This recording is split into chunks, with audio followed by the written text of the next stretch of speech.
그래서 우리가 하신 말씀은 사도행전 7장 54절로 60절까지는 말씀입니다.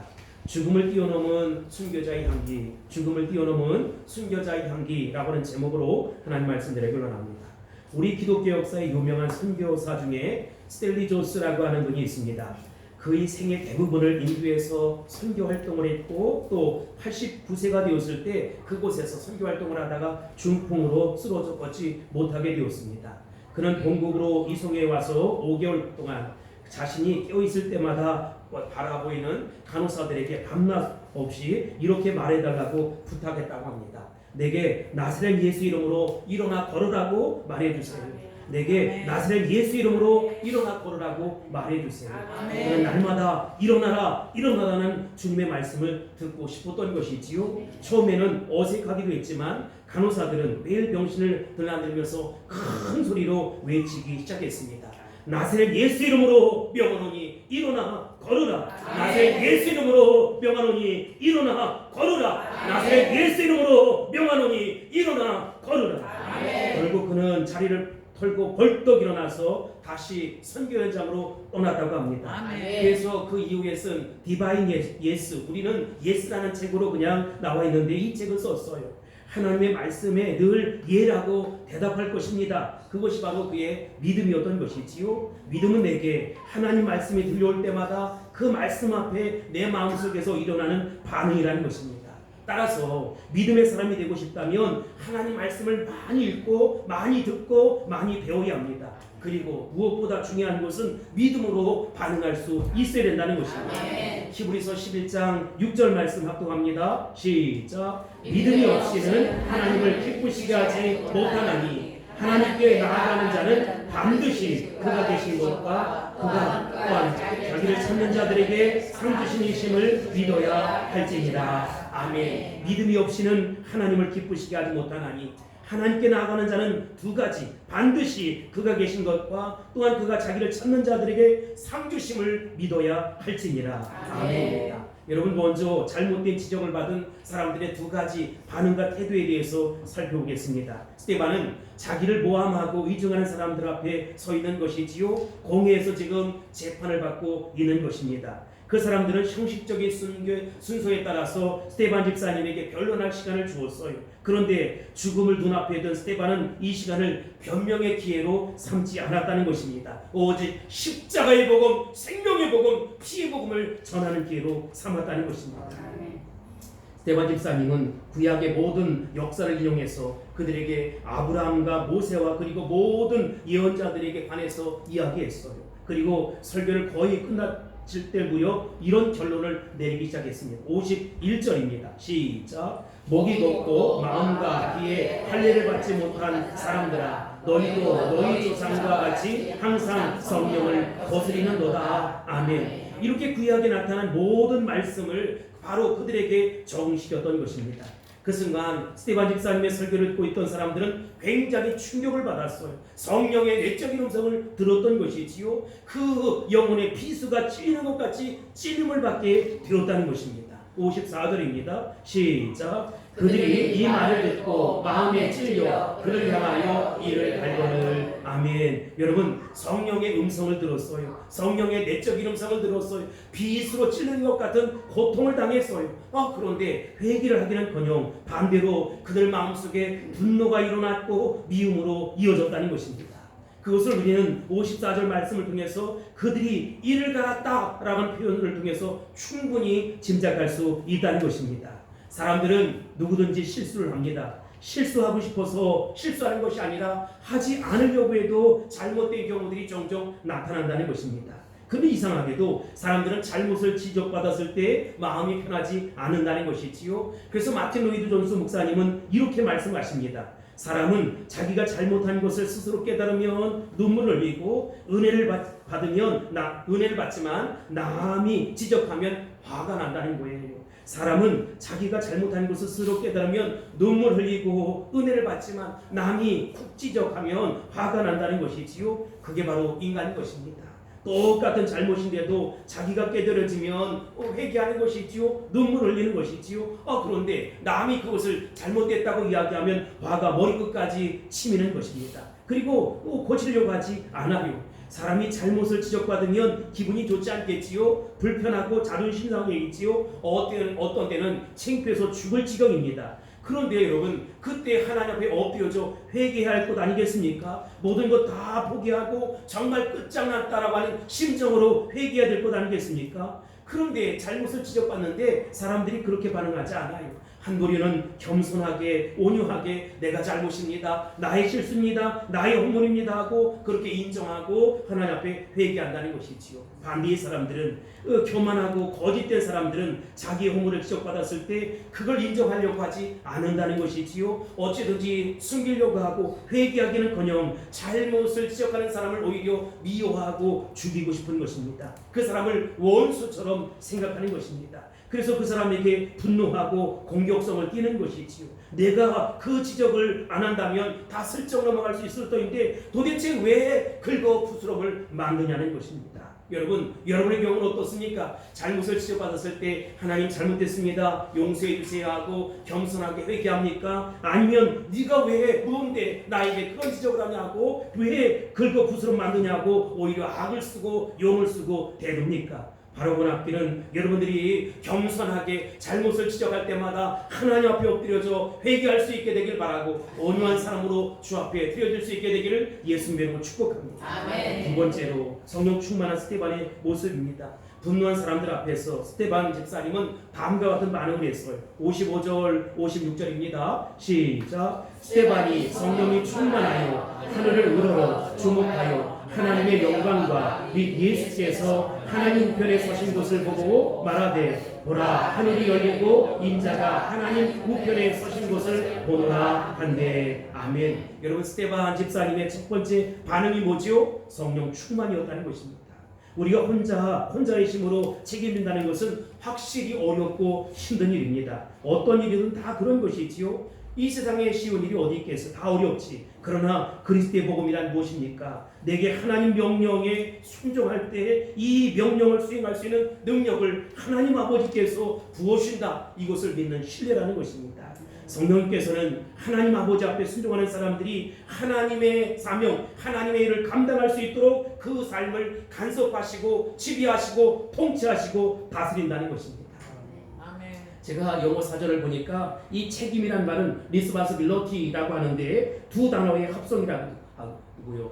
응답이란 말과 능력이란 말이에요. 무슨 말이냐? 우리가 하나님 명령에 순종함으로 올바르게 응답할 때 그 명령을 수행할 수 있는 능력을 누가 부어주시느냐? 하나님 아버지가 부어준다는 것입니다. 아멘. 그러니까 잘못을 이야기할 것이 아니라 내가 어떤 실수를 지적받을 때 아멘 하고 순종하고 나아가면 하나님께서 그 문제를 해결할 수 있는 능력도 부어준다는 것입니다. 아멘. 스데반이 하나님께서 맡겨주신 일을 마땅히 감당하겠다, 그런 소명감과 가지고 순종했을 때 성령께서 그를 도와주셨어요. 성령께서 여러분을 도와줄 것입니다. 아멘. 성령께서 여러분의 미래와 장래를 책임져 주실 것입니다. 아멘. 성령께서 그를 붙드셨어요. 이때 성령 충만한 그의 얼굴이 주변 사람들에게 마치 천사와 방불한 얼굴로 보였다는 것입니다.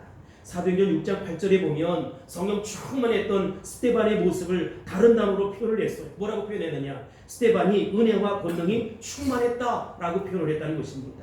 한 사람이 정말 하나님의 영, 성령의 영에 붙잡혔을 때 나타나는 현상은 이 천사와 방불한 모습이라는 것입니다. 그래서 스데반의 생애 속에는 은혜가 넘쳤고 권능이 충만하게 임했다는 것입니다. 사랑하는 성도 여러분, 여러분에게도 은혜가 넘치는 삶이 될 수 있길 바랍니다. 아멘. 하나님의 권능으로 충만한 역사가 일어날지어다, 드러날지어다. 그렇게 되기를 선포합니다. 아멘. 여러분, 그렇게 되니까 스데반 집사님이 거리로 뛰쳐나갔어요. 십자가의 복음, 피의 복음을 들고 뛰쳐나갔다는 것입니다. 시기가 있는 곳에, 미움이 있는 곳에, 다툼이 있는 곳에, 모함이 있는 곳에, 반대가 있는 곳에 예수 그리스도의 복음, 영광스러운 복음, 피의 복음, 십자가의 복음을 전하기 시작했다는 것입니다. 아멘. 그는 가만히 있을 수가 없었어요. 그래서 벌떡 일어나 뛰쳐나갔던 것이지요. 성령 충만함이 이 사명을 감당할 수 있었다는 것입니다. 그 성령 충만함은 어디까지 옮겨지느냐? 죽음의 자리까지 순종함으로 달려왔다는 것입니다. 하나님이 돕는다는 것은 반드시 죽음을 면한다 이런 것은 아니지요. 죽을 때는 죽어야 합니다. 그런데 어떻게 죽느냐가 문제 아니겠습니까? 이 장면에서 어떤 사람들은 하나님께서 이렇게 전도하는 스데반을 죽지 않도록 왜 막지 않으셨냐라고 항의하고 항변한다는 것이지요. 그러나 하나님께서는 신약 성경에 나타난 최초의 순교자인 스데반 집사님의 죽음을 통해서, 그 영광스러운 죽음을 통해서 결국은 어떻게 되냐, 이 바울 사도가 주님 앞에 돌아오게 되었다는 것입니다. 그에게는 죽을 힘을 허락해 주었고 죽을 수 있는 힘을 부으셨고 그 장면을 통해서 충격을 받고 이제 바울이 돌아오게 되었다는 것입니다. 아멘. 그는 성령 충만해서 죽음의 자리에 설 수 있었어요. 그토록 담대하게 용감하게 그러나 사랑스럽게 자신의 인격을 지켜가면서, 인격의 존엄성을 지켜가면서 생의 마지막을 주님 앞에 드릴 수 있었다는 것입니다. 아멘. 죽음을 맞이하는 스데반 모습을 바라볼 때 사람들이 그 얼굴에서 천사의 모습을 느꼈다는 것이지요. 조금도 이상한 장면이 없었어요. 왜 그렇습니까? 그는 성령 충만한 하나님의 사람, 예수 닮은 하나님의 사람, 성령의 완전한 포로가 된 하나님의 사람, 성령에 사로잡힌 하나님의 사람이었다는 것입니다. 사랑하는 성도 여러분, 여러분도 하나님의 사람이기를 주의 이름으로 축복합니다. 예수 닮은 하나님의 사람, 성령에 사로잡힌 하나님의 사람이 될지어다. 그렇게 될지어다. 여러분, 성령 충만을 구하고 싶습니까? 정말 그렇다고 대답할 수 있으려면 언제나 어디서나, 집에서나 교회에서나 모여 있을 때나 하였을 때나 홀로 있을 때나 여럿이 있을 때나 밤낮 없이 줄곧 하나님 성령 충만함을 주시옵소서, 성령 충만함을 주시옵소서라고 외칠 수 있어야 된다는 것입니다. 십자가를 통과한 사람은 성령 충만함을 갈망하게 되는 것이지요. 성령 충만함이란 예수님 한 분이면 족한 것이지요. 물론 다른 것도 있으면 좋겠지만 그것 자체하고 내 인생에 예수 한 분이면 충분합니다. 하나님 한 분이면 됩니다. 예수님 한 분이면 충분합니다라고 고백한다는 것입니다. 여러분이 그런 사람 될 수 있기를 주의로 축복합니다. 스데반에게서 발견한 두 번째 반응이 뭐냐? 그는 하늘을 우러러보고 라고 이야기하는 것이지요. 그는 어딜 봤습니까? 하늘을 봤어요. 이 세상에는 하늘을 보는 사람이 있고 땅을 보는 사람이 있습니다. 자기를 보는 사람은 자아가 충만해지는 것이지요. 그리고 자신에게 뭐라고 얘기하면 예민해서 발끈하는 것이지요. 자기 문제가 모든 삶의 중심이고 최우선입니다.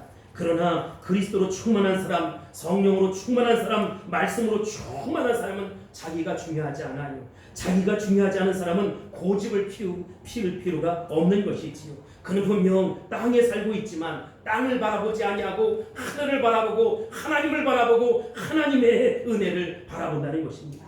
그러니까 여러분, 우리가 무엇을 바라보느냐가 그 사람의 믿음을 결정하는 거예요. 여러분, 땅을 바라보는 것이 아니라 하늘을 바라볼 수 있게 되길 바랍니다. 사람의 생각이 중요한 것이 아니라 하나님의 생각이 중요한 사람으로 변화될 수 있게 되길 바랍니다.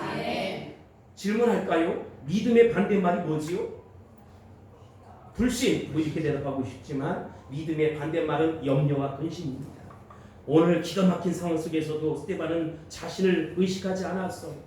지금 벌어지고 있는 재판의 결과에 고민하지 않았어요. 염려하지 않았어요. 근심하지 않았어요. 내가 앞으로 몇 년형을 살 것인가? 아니, 사형을 당할 것인가? 사람들이 나를 어떻게 할 것인가? 거기에 대한 그 문제 따위에는 두려움을 갖지 않았다. 염려를 갖지 않았다는 것입니다. 여러분, 사람에 대한 두려움보다 더 무서운 두려움은 없는 것이지요. 저는 여러분들이 사람을 두려워하지 아니하고 하나님을 두려워할 수 있게 되길 바랍니다. 사람으로부터 자유한 하나님의 사람이 될 수 있길 바랍니다. 요한복음 8장 32절에 뭐라고 얘기해? 시작. 진리를 알지니 진리가 너희를 자유롭게 한다. 아멘. 여러분, 진리를 아세요. 진리가 여러분을 자유롭게 살게 만들어 줄 것입니다. 진리 안에서 새로움을 입을 것입니다. 진리 안에서 놀라운 승리를 맛볼 것입니다. 진리 안에서 성공을 맛볼 것입니다. 진리 안에서 참된 하나님의 축복을 거머쥐게 될 것입니다. 이와 같은 축복이 있을지어다.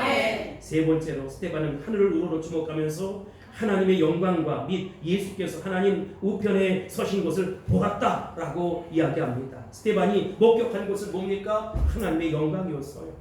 그렇다면 여러분이 목격하는 것은 도대체 무엇입니까? 전쟁하는 것입니까? 치고 받고 싸우는 것입니까? 사기치는 것입니까? 여러분들이 보는 것은 하나님의 영광일 수 있게 되길 바랍니다. 여러분의 생각 속에 하나님으로 가득 찰 수 있게 되길 바랍니다. 하나님으로 충만할 수 있게 되길 바랍니다. 하나님의 생각으로 가득 찬 그 사람보다 더 위대한 사람은 없는 것이지요. 여러분, 세상에 여러 가지 사상이 있고 이데올로기가 있고 철학이 있지만 이것과는 하나님 말씀은 게임이 되지 않는 것이지요. 스테반 집사님은 이 모든 것에 능통했지만 하나님의 영광을 보았어. 하나님의 영광을 사모했다 이 말이지요. 목마른 사슴이 시냇 물을 찾듯 하나님의 영광을 사모할 수 있게 되길 바랍니다. 말씀을 사모할 수 있게 되길 바랍니다. 사모하지 않는 사람에게 아무런 일이 일어나질 않아요. 그러나 여러분, 내가 하나님의 영광을 사모하고 성령 세례를 사모하고 성령의 강력한 기름 부으심을 사모하는 사람들에게는 임하게 된다는 것입니다. 성령이 임하고 은혜가 임하고 하나님의 능력이 임하고 하나님의 축복이 임한다는 것입니다. 그런 축복이 있을지어다, 나타날지어다. 전도도 마찬가지지요. 여러분, 전도도 열망해야 합니다. 그래야 영혼을 붙여주시지요. 여러분, 전도를 열망해서 많은 영혼들을 만날 수 있게 되길 바랍니다. 주님 앞에 인도해낼 수 있기를 주의 이름으로 축복합니다. 여러분, 정말로 하나님 앞에 위대한 딸로 살고 싶습니까? 그러면 내가 하나님 앞에 그런 딸로, 그런 아들로 살겠다라고 하는 꿈을 가져야 한다는 것이지요. 꿈을 가져야 그렇게 되지 않겠습니까? 꿈을 가지고 비전을 가지고 엎드려져 기도하면서 살아가는 사람, 평범한 사람 같지만, 정말 꿈을 살아가는 것 같지만, 모자란 사람 같지만 그는 하늘과 땅의 모든 능력들을 잇는 사람이라는 것이지요. 그래서 하늘을 바라보고 비전을 바라보고 꿈을 갖는 사람은 하나님의 사람이기 때문에 땅의 사람과 천지 차이라는 것입니다. 스데반은 하나님의 영광을 보았고 그 영광과 동시에 인자가 하나님 우편에 서신 것을 봤다는 거예요. 인자가 누굽니까? 예수님 아닙니까? 그러니까 그는 지금 당장 죽게 생겼어요. 돌에 맞아 죽게 생겼고 사형을 집행당하기 바로 직전인데 그는 하늘을 바라보고 하나님 보좌 우편에 계신 예수님을 바라본 것이지요. 거룩한 경험을 하는 것입니다. 인간은 거룩한 경험을 할 수가 없어요. 인간은 땅의 사건만 바라보는 것이지요. 끊임없이 죄의식에 살아가고 좌절감에 살아가고 깊은 죄의 뿌리에 사로잡혀 살아가는 것입니다. 인간의 경험은 언제나 실패의 경험, 열등감의 경험, 비참한 경험, 내가 왜 태어났을까? 내 인생을 그렇게 정말 초라한 인생을 바라보면서 죽음을 생각하고 자살을 생각하고 패배감 속에 열등감 속에 살아가는 것이 땅의 사람의 모습이고 이 땅 살아가는 사람들의 속성이라는 것입니다. 이런 거룩함을 경험하지 못한 사람들은 그런 것이지요. 근데 여러분, 하나님을 경험한 사람들은 달라요. 천지개벽하는 놀라운 역사가 일어난다는 것입니다. 나도 모르게 하나님의 거룩이 내 안에 임하는 것이지요. 말씀이 내 안에 임하고 성령의 능력이 내 안에 임하는 것입니다. 거룩은 원래, 말씀은 원래 내 안에 없었어요. 그런데 하나님 아버지께서 내 마음속에 거룩을, 말씀을, 영광을, 은혜를, 성령을 부어주시는 것입니다. 그 거룩은 예수님 안에서, 하나님 안에서만 발견할 수 있는 것이지요. 스데반이 바라보는 것은 하나님의 영광이었어요. 지금 당장 죽게 생겼어요. 돌에 맞아 죽게 생겼고 사형원들을 받게 생겼어요. 그러나 그는 몸은 그렇게 했지만 그의 영혼은 하나님의 영광을 바라보고 있었다는 것입니다. 하나님의 영광뿐만 아니라 어린 양 예수를 바라보고 있는 것이지요. 마치 여러분들이 혹시 반지를 끼고 있다면 반지 옆에 속에 있는 보석이 있는 것처럼 하나님 안에 계신 예수 그리스도 그 자신을 바라보게 되었다는 것입니다. 예수님은 이 지상에 계실 때 나는 세상의 빛이라 이렇게 말씀하셨어요. 이 빛이 바로 우리에게 구원이 되는 것입니다. 이 빛이 바로 우리에게 능력이 되는 것입니다. 이 빛이 바로 여러분의 문제 해결이 되는 것입니다. 그러니까 여러분, 내 자신을 바라보고 내 한계를 그렇게 울부짖고 할 것이 아니라 상황 너머에게서 역사하시고 주장하시고 함께 하시는 빛 되신 주님을 바라볼 수 있게 되길 바랍니다. 그러면 문제 해결될 뿐만 아니라 구원의 아름다운 은총이 우리 가운데 오게 된다는 것입니다. 예수님은 하나님 우편에서 그냥 계시지 않았어요. 마치 출정시대와도 하듯 정말로 안타까운 심정으로 바라보고 계셨다. 여기 서 계셨다라고 하는 원어를 보니까 그런 내용이에요. 지금 스데반이 순교 직전입니다. 돌에 맞아 죽게 생겼어요. 그런데 예수님은 가만히 계실 수가 없는 것이지요. 내 종 스데반이 돌에 맞아 죽게 생겼다는 것입니다. 사형을 당해 죽게 생겼다는 것입니다. 하나님 영광 위에 사는 저가 죽게 생긴 것이지요. 그래서 안절부절하는 모습으로 그 영혼을 지키시고 보호해 주는 것입니다. 시편 121편에 보면 하나님은 졸지도 아니하시고 주무시지도 아니하신다는 것입니다. 여러분, 내 아픔의 현장, 실패의 현장에서 하나님은 도대체 어디 계십니까? 하나님은 정말 역사하시는 것입니까? 이런 얘기 하지 마세요. 여러분보다 더 안타까운 마음을 가지고 정말로 울부짖는 것이지요. 내가 그럼에도 불구하고 쓰러지지 않기를, 내가 그럼에도 불구하고 신앙으로 넘어지지 않기를 소원하며 기도하신다는 것입니다. 어떤 때는 놀라운 승리도 허락해 주시지만 그 패배를 고스란히 안고 그 위에 나타날 영광을 기억하면서 참기를, 견디기를, 이기기를, 승리하기를 소원하신다는 것입니다.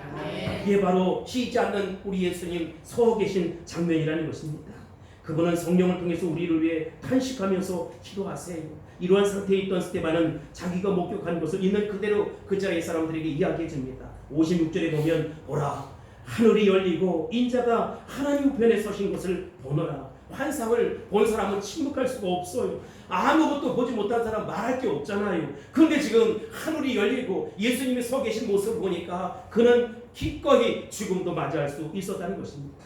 스데반의 이런 발언에 대해서 이를 갈며 미워하던 사람들은 어떤 반응을 보입니까? 57절, 58절입니다.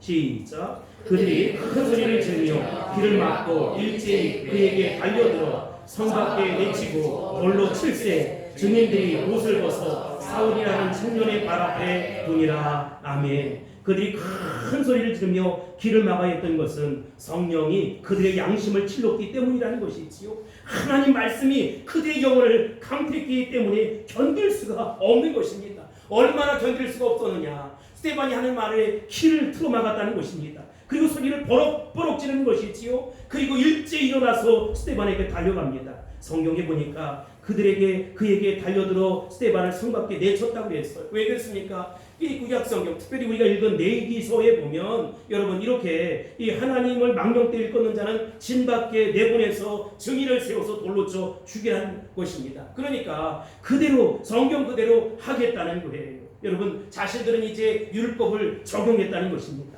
이제 그 장면에서 누가 만나느냐? 우리가 세 번째 살펴볼 스데반과 사울의 만남입니다. 여기서 우리는 절묘한 스데반과 사울의 만남을 봐요. 당시 청년 사울은 스데반의 죽음은 너무 당연한 것이지, 죽어 마땅한 것이지 라고 생각했어요.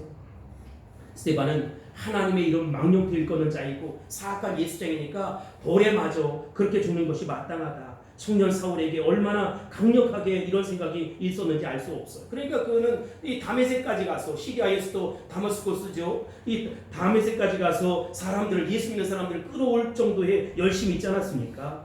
이런 사울의 입장에서 보면 그는 분명 스데반의 죽음에 흔쾌히 동의를 했어. 가편투표를 했어요. 그리고 저 사람은 죽어 마땅하다 하고 일제히 소리지며 박장대소를 했다는 것입니다. 그것이 스데반과 사울의 첫 번째 만남이었어요. 여러분 우리가 알다시피 사울은 결국 예수님 만나고 바울로 변화됩니다. 사울이 바울 된 것의 첫 시작점이 어디냐, 출발점이 어디냐, 스데반 집사님이었다는 것입니다. 스데반은 죽어 마땅한 사람이라고 생각했는데 그 죽음을 바라보면서 이상하다. 저 사람은 도대체 뭐지? 저희는 도대체 뭐지? 도대체 뭐가 있길래 저렇게 죽는 것이냐? 그의 죽음이 오히려 신비스럽기까지 했다는 것입니다. 왜냐? 보통 사람의 죽음이 아니었다는 것이지요. 그래서 스데반과 이 사울의 만남은 정말로 놀라운 하나님의 구원의 그 계기가 되었다는 것입니다. 여러분이 억울함을 당한 채 손해를 보고 세상에서 사람들에게 쫓김을 당할지라도 어쩌면 그렇게 고난당하고 무시당하고 손해보고 패배를 당하고 억울함을 당하며 죽어가는 것이 또 다른 바울사도를 잉태하는 동기가 될 수 있다는 것입니다.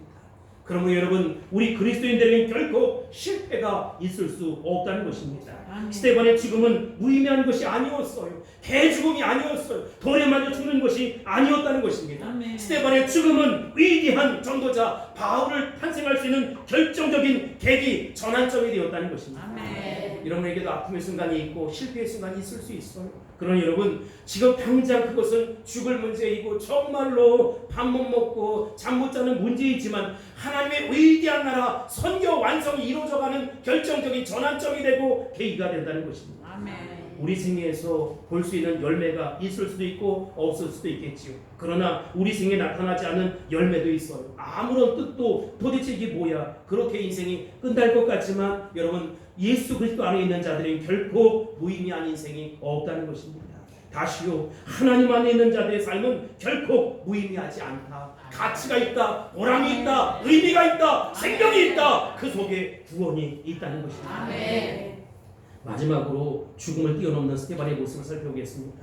결국 스테반은 이렇게 죽었어요. 그는 마지막 죽는 순간에 이해할 수 없는 두 마디를 남겼습니다. 59절로 60절입니다. 시작. 그들이 돌로 스테반을 치니 스테반이 부르짖어 이르되 주 예수여 내 영혼을 받으시옵소서 하고 무릎을 꿇고 크게 불러 이르되 주여 이 죄를 그들에게 돌리지 마옵소서 이 말을 하고 자니라. 아멘. 첫 번째 말씀은 주 예수여 내 영혼을 받아 주옵소서. 주 예수여 내 영혼을 받아 주옵소서.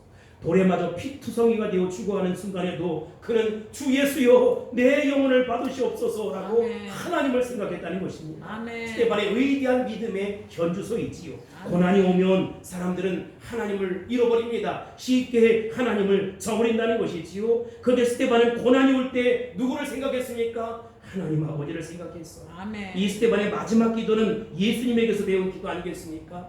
예수님이 십자가에 못 박혀 돌아가셨을 때 십자가에서 자신을 못 박아 피 흘리게 하는 그 정말 창으로 옆구리를 찌르고 마지막 순간까지 예수님이 입었던 옷을 제비 뽑아 나누어 가지는 그 무리들, 저렁하는 무리들, 신랄하는 무리들을 향해서 내 영혼을 받아달라고, 저들의 죄를 저들에게 돌리지 말아달라고 요청하는 우리 주님의 기도를 여러분 들으십니까? 스테반의 죽음은 결국 나쁜 것이 아니었어요. 더 놀라운 축복을 이루기 위한 하나의 과정이었다는 것입니다. 여러분에게도 아픔의 순간들이 목사님 정말 내가 죽을 지경, 예 맞아요 죽을 지경입니다. 그러나 여러분 그 죽을 지경을 믿음으로 잘 반응할 수 있게 되길 바랍니다. 믿음으로 통과할 수 있게 되길 바랍니다. 하나님이 원대한 꿈이 계세요. 놀라운 꿈이 있어요. 불언간에 하나님의 계획이 현실로 나타나게 될 것입니다. 그렇게 될지어다. 그런 내가 임할지어다. 두 번째 말씀은 주여 이 죄를 그들에게 돌리지 마옵소서라고 하는 것이지. 스테반은 이제 죽음을 초월한 하나님의 사람이 되었어요. 죽음으로부터 자유를 얻게 되었다는 것입니다. 그는 자기 속에 있는 미움과 분노로부터 자유를 얻게 되었어요. 그래서 주여 이 죄를 그들에게 돌리지 마옵소서라고 기도하는 것이지요. 예수님이 기도하셨던 것처럼 그가 그 예수님이 십자가상에서 기도했던 것처럼 주여 이 죄를 그들에게 돌리지 마옵소서. 예수의 영이 그에게 임한 것입니다. 그는 이미 예수님의 심정까지 갖게 되었고 그 정도의 믿음으로 도달하게 되었다는 것입니다. 아멘. 이미 예수님의 경지에 이를 정도의 사람이 되었던 것이지요. 기독교 윤리의 최고봉이 뭐지요? 원수를 사랑하는 데 있는 것입니다. 원수를 기억하지 말고 잊어버려라. 그러면 참 좋겠어요. 그러면 좀 할 수 있을 것 같은데 원수를 사랑하라. 그러니 못하겠는 거예요. 복수를 포기하라. 그러면 이 정도는 할 수 있을 것 같습니다. 그런데 성경은 그렇게 말하지 않아요. 원수를 사랑하라. 그런데 그것은 우리 인간의 개념 속에 없는 거예요. 하나님 안에만 있는 개념이라는 것입니다. 스테반은 인간이 가질 수 있는 도덕, 윤리, 선행, 철학의 차원을 지금 뛰어넘고 있는 것이지요. 그래서 그는 원수들을 위해서 기도할 수 있었던 것입니다. 누가는 이 스테반의 죽음을 죽음이라고 표현하지 않아요. 7장 마지막 부분을 보세요. 죽음을 뭐라고 표현했습니까? 잠자는 것이다 이렇게 얘기했어. 제가 라틴어 성경을 찾아보니까 스테반이 주 안에서 이제 사랑의 품에 잠들었다는 것입니다. 아멘. 죽음이 아니에요. 여러분 우리의 죽음은 죽음으로 끝나는 것이 아니라 하나님 나라로 이어지는 것 아니겠습니까? 아멘. 하나님 나라로 이사가는 것 아니겠습니까? 아멘. 주 안에서 사랑의 품에 잠든 것입니다. 스테반의 죽음은 더 이상 죽음이 아니었다. 스테반은 죽음을 순교의 창으로 바꿔놓은 사람이라는 것입니다. 스테반은 죽음을 결코 사단에게 내어주지 않았어요. 사단에게 맡기지 않았어요. 영광스러운 죽음으로 만들어 놓았다는 것입니다. 그는 죽음을 극복한 사람, 그는 죽음을 이긴 사람, 모든 것의 끝이 아니라 이제 시작이라고 이야기할 수 있는 사람, 죽음을 부활로 연결시키는 하나님의 사람이라는 것입니다. 그는 다시 깨어날 것입니다. 스테반은 바로 그 죽음 다음에 주님과 함께 영광스럽게 부활의 능력을 맛보게 될 것입니다. 사랑하는 성도 여러분, 이 어려움과 환난 많은 세상에서 이 믿음 가져야 합니다. 환난만 바라보지 마시고 실패만 바라보지 마시고 원수 같은 그 사람만 바라보지 마시고 지긋지긋한 그 사람만 바라보지 마시고 예수님의 심정을 가지셔야 합니다. 스테반의 심정을 가질 수 있게 되길 바랍니다. 그래서 땅만 생각하는 것이 아니라 하늘을 생각하는 저와 여러분이 다 될 수 있기를 예수님으로 축원합니다. 축복합니다. 할렐루야. 저 유명한 하나의 코리텐붐이라고 하는 여사가 있어. 이제 얼굴이 나올 터인데 그는 온 가족이 독일의 나치 치하에서 유대인이라는 이유 때문에 잔인한 핍박을 받았고 학대를 받았습니다. 코리 여사의 그 언니는 배씨는 독일의 수용소에서 나치들의 이 성고문에 그 도저히 이기지 못해서 먼저 세상을 떠났어요. 전쟁이 끝났을 때 코리 할머니는 얼마나 독일 사람들이 미웠는지 알 수 없어요. 히틀러와 그의 잔당들이나 자기를 고문했던 그 대상들이 얼마나 미웠는지 알 수 없어요. 그런데 하나님께서 이 코리 여사의 마음속에 그들에게 이 복음 주의 사랑 전하라 이런 말씀을 주셨어요. 그래서 순종했습니다. 이 코리 할머니는 이제 전쟁이 끝난 후에 독일의 마을을 찾아다니기 시작합니다. 그리고 예수 그리스도의 복음, 십자가의 복음, 피의 복음을 전하기 시작합니다. 근데 하루는 어느 날 한촌에서 복음을 전하는데 설교가 끝날 무렵 많은 사람들이 은혜 받았다고 코리 할머니를 안고 기도해 주기를 원했어요. 악수하기를 청했어요. 그런데 그 줄 가운데 저 끝에 보니까 자기 언니 배씨를 성폭행해서 죽음에 이르게 한 그 사람을 만나게 된 거예요. 그 순간 그 코리의 자서전에는 이렇게 썼습니다. 그 순간 내 심장은 얼어붙는 것 같았다. 나는 한마디로 하나님 저 인간만은 용서할 수 없습니다. 저 인간만은 도저히 용서할 수 없습니다. 라고 썼어요. 이것이 그 코리 할머니의 심정이고 간증입니다. 그러나 용서와 사랑을 외치던 코리 할머니가 지금 말도 안 되는 얘기를 하는 거잖아요. 자기에게, 자기 언니 배씨에게 가장 결정적인 피해를 입혔던 그 사람이 두고 한 걸음 다가옵니다. 하나님은 계속 코리 할머니 마음속에 이렇게 말씀하신 것이지요. 코리야 용서하라. 코리야 용서하라. 하나님 용서할 수 없어요. 용서하라. 못해요. 이렇게 싸움을 하고 있는 동안 그 사람 벌써 코리 할머니의 눈앞에까지 왔다는 것입니다. 그런데 그 순간 코리 할머니 마음속에 번개같이 스쳐 지나가는 생각이 하나 있었어요. 그게 바로 하나님의 음성이었다는 것입니다. 나는 내가 저 사람을 용서할 수 있느냐 없느냐 묻고 있는 것이 아니라 용서하겠느냐 안 하겠느냐 묻는 것이다. 용서라는 것은 나의 명령인데 내 명령 앞에 순종하겠느냐 안 하겠느냐.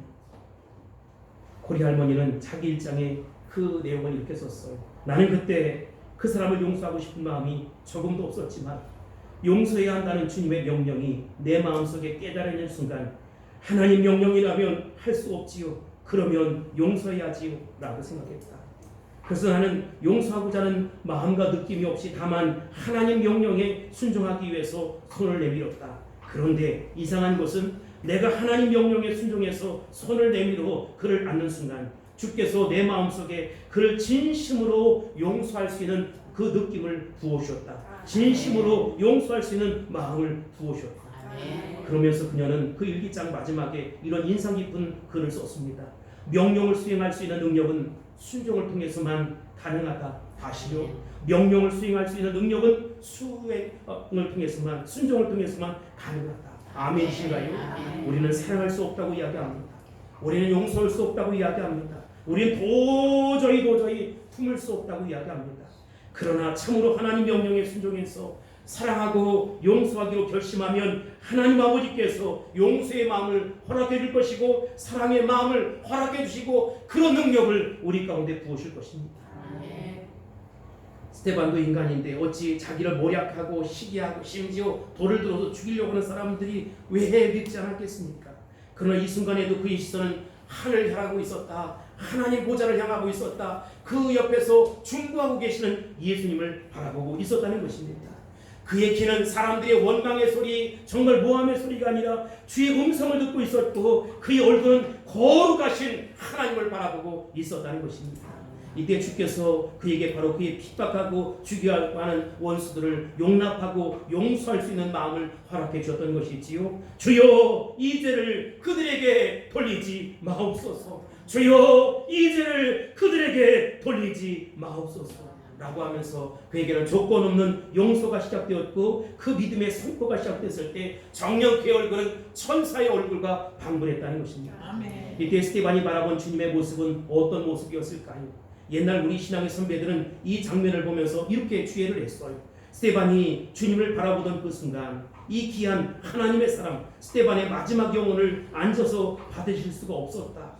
그래서 우리 주님은 하나님 우편에 앉아 계시다가 벌떡 일어서셨다. 여기 성경 56절에 보면 하나님 우편에 서신 것을 보노라 라고 기록하고 있습니다. 여러분, 우리를 맞이하기 위해서 주님이 벌떡 일어서신 것입니다. 이 귀한 영혼, 이 아름다운 영혼, 이 아름다운 하나님의 사람, 마지막 영혼을 받기 위해서 우리 주님이 서신다는 것입니다. 여러분도 인생의 마지막을 그렇게 맞이할 거예요. 그래 여러분, 나 혼자 가는 것이 아니에요. 가족들 다 놓고 나 혼자 가는 것이 아니라 우리 주님이 벌떡 일어서셔서 그동안 수고 많이 했다, 정말로 애썼다면서 우리 주님이 저와 여러분을 품어주시고 안아주실 것입니다. 승리하는 인생을 살았던, 그리고 천사의 얼굴과 같은 아름다운 모습을 삶을 살았던 이 스데반, 오늘 여러분의 얼굴에, 이웃에게는 여러분의 얼굴이 어떤 모습으로 비춰질까요? 주님이 내 안에 살아계시고 하나님의 사랑이 분명 내 안에 시퍼렇게 살아있다면 우리의 얼굴과 그 스데반의 얼굴은 무엇이 도대체 다르냐라고 하는 것입니다. 우리는 왜 그렇게 쫓겨다닐까요? 왜 그렇게 피곤하고 지쳐있을까요? 왜 허둥허둥대며 살아가십니까? 왜 미움과 쫓김과 분주와 절망에 찬 우리의 얼굴을 하며 사느냐 이 말이지. 우리 이웃들이 뭐라고 간증하겠습니까? 핍박과 죽음의 함성, 고난의 현장 속에서도 하나님 아버지를 바라보면서 끝까지 주님과의 관계를 놓지 않으려고 했던 스데반, 그는 그러기 때문에 천사의 얼굴을 알고 있었다는 것입니다. 한평생을 살아가는 우리 삶이 마지막으로 남기는 것은 인상밖에 없을 거예요. 여러분의 자녀들에게, 여러분의 사랑하는 이들에게 여러분은 어떤 인상을 남기고 싶습니까? 우리가 살아왔던 삶이 자녀들에게, 이웃들에게 어떤 모습으로 정리될 수 있을까요? 미움의 얼굴, 다툼의 얼굴, 허둥허둥대던 얼굴, 불안에 쫓기는 얼굴, 악마 같은 얼굴 아니겠습니까?